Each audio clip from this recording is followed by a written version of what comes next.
Hi Libra, kumusta po kayong lahat? So yan Libra, maraming salamat po pala sa walang sawang pagsubaybay sa ating pong mga reading. And kung ikaw ay bago pa lang sa ating channel, mag-subscribe na po kayo. Then i-click mo na rin yung ating notification bell para lagi kang updated sa ating mga bagong upload. And guys, sa mga interested pala sa ating private reading ay nasa description box below lang po yung link ng aking Facebook. Message lang kayo guys. So by the way, tignan natin ganap sa inyo this week. Libra, Sun, Moon, Rising, and Venus sign. Ganap sa inyo this week. Okay. Libra, Sun, Moon, Rising, and Venus sign. Libra, Sun, Moon, Rising, and Venus sign. Okay. So, guys, meron tayong the Fool. Innocence, New Beginning, Leap of Faith. Actually, ngayon nyo guys nararamdaman na bumabalik na yung energy mo. Ngayon ko nakikita yung energy ng mga Libra na mas nagiging positive ka, mas nagiging payapa, kumbaga, nagkakaroon ka ng expansion, and masaya ang energy, at natutuwa ka kung ano man yung nangyayari sa buhay mo, na parang, ang dating sa akin dito, akala mo siguro noon is, baka hanggang doon lang yung buhay, or baka hanggang doon lang yung pwedeng mangyari sa inyo, or may experience nyo, okay? Pero kasi guys, parang biglang nagbago yung buhay ng mga Libra dito. Okay, parang sa tingin mo is, noong una is nagkaroon ka pa ng hesitation na baka hindi naman magiging maganda or baka hindi ka makapag-adjust. Pero guys, ito nagkaroon ka ng judgment yan sa bagay na yan. Pero guys, ito, nung sinubukan mo, naging maganda kasi nagkakaroon ng new beginning sa mga Libra. Ayan. So, lalo ngayong week na to guys, mas mararamdaman mo na mas payapa, mas magaan, walang bigat, mas maganda yung buhay. Parang ganon. Okay, so tignan natin guys, meron tayong the Sun, success, optimism, openness.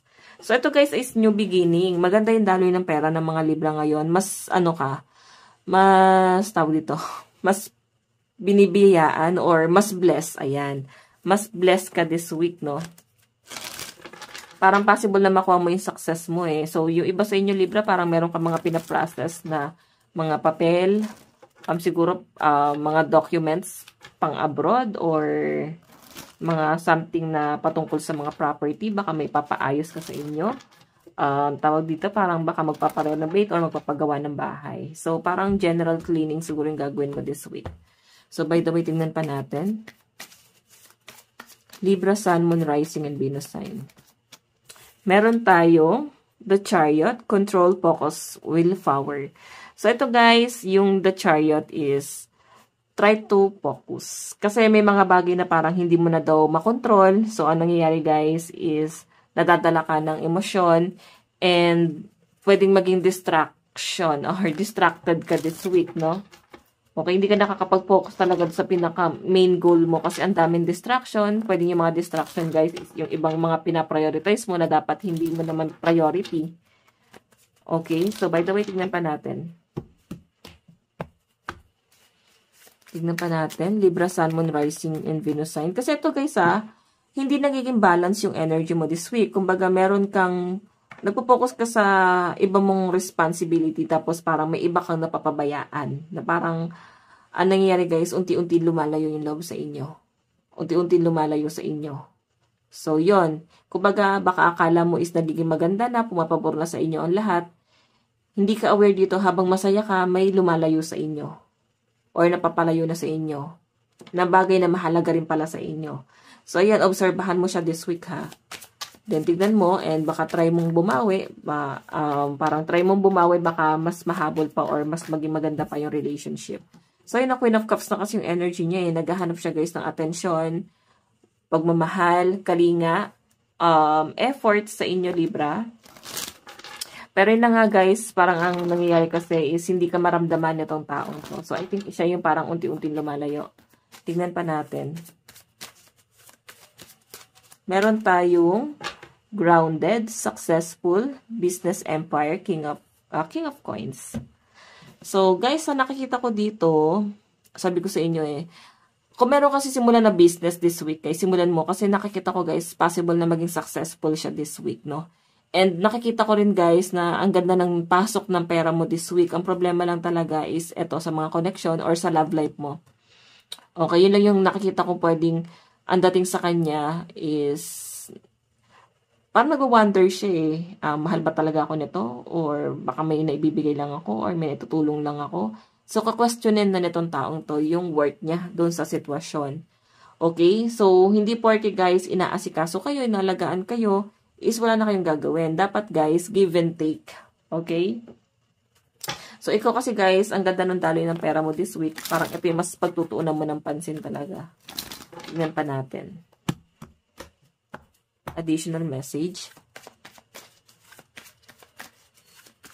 Okay, Libra, Sun, Moon, Rising, and Venus sign. Additional message. Meron tayong collaboration. Ayan. So, ito guys, collaboration is may mga taong tutulong sa inyo. Mararamdaman magkakaroon ka ng expansion and magkakaroon ka ng mga bagong kakampi or tawag dito, connection. Ayan. Magkakaroon ka ng mga bagong connection na pwedeng tumulong sa pag-expand mo or na pwedeng tumulong guys na makuha mo yung success mo in the near future, no? Ayan, hanggang pang forever na itong nakikita ko na to eh. Okay, so Libra, meron tayong perseverance. So, parang may mga challenge na paparating sa inyo. And I think malalampasan mo to. Kung baga guys, sobrang tuwan-tuwa ka sa nangyayari sa buhay mo. Sobrang ganda kasi ng nangyayari. May nakakaligtaan ka talaga. May napapabayaan ka rito. Sobrang nag-e-enjoy ka pero hindi ka aware sa mga nasa-set aside mo. Meron tayong imagination. So, yan guys. So, nakikita ko dito, mas nagpo-focus ka dun sa stability. Wala ka nagiging time. So, sa love life mo siguro guys, baka wala ka ng time. Kasi, nakapokus ka na dun sa mga responsibilidad nyo, like sa mga kids, sa mga monthly dues. So, yung relationship dun sa ka-love life or sa karelasyon nyo guys, parang naisa-set aside talaga siya. So, meron tayong indulgence. So, may usapang kasalan dito guys, so. Okay, so pwede ino-open mo yan sa kanya na parang balang araw, papakasalan kita, papakasal tayo. Pero hindi ka naman niya maramdaman. Baka kasi mas kailangan niya yung energy mo ngayon. Hindi ka niya ma-feel kasi nakapokus yung isip mo sa ibang bagay. Okay? So, kagaya nga na sabi ko guys, it's possible na nasa set aside mo yung person mo. Tignan natin guys yung advice para sa inyo this week. By the way, lucky number mo this week is 45, 7, 63, and 47. Okay, tignan pa natin. Meron tayong relationship or assignment. So, yan, di ba? Yung relationship mo, yan daw ang assignment mo this week. Tama ba pagkakaintindi ko, Libra? So, ibig sabihin, yung love life mo, yan yung i-prioritize mo daw this week. Okay? Or bigyan mo ng pansin or pagtuunan. Okay, so Libra, ito lang pong inyong reading. Maraming salamat. God bless and love you all. Bye-bye!